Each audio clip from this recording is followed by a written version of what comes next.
Non si può tirare avanti per un mese sì no e arrivare all'ultimo momento, quando si trovano poi le risorse per la fideiussione, a fare tromaccia. Certo che emergono dei conti e dei debiti molto pesanti, di una gestione, probabilmente una mala gestione, che emergerà nelle prossime settimane. I conti che non erano a posto e un'inchiesta giudiziaria che ha fatto scappare gli imprenditori che il sindaco Massimo Bitonci aveva in queste settimane avvicinato alla società. Una morte sportiva senza precedenti, in cui il quadro delle responsabilità è ancora tutto da chiarire.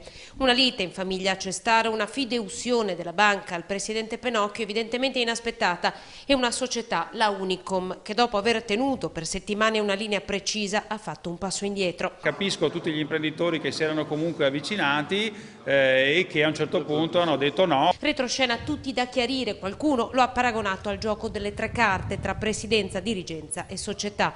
Lunedì sembrava tutto risolto, poi il nulla. Certamente qualcosa di precedente che noi non sappiamo, e qui richiamo anche in causa anche il nostro ex presidente Cestaro, non è stato chiaro, insomma. Luciano è il primo presidente del coordinamento del club biancoscudati. Se poi un bel momento della situazione hanno tratto questa conclusione di impegnarsi, uno per la fideiussione e l'altro per assolvere gli stipendi, certamente qualcosa è successo. Io mi ricordo gli anni in cui di pilotto, che c'era un entusiasmo che secondo me è irripetibile.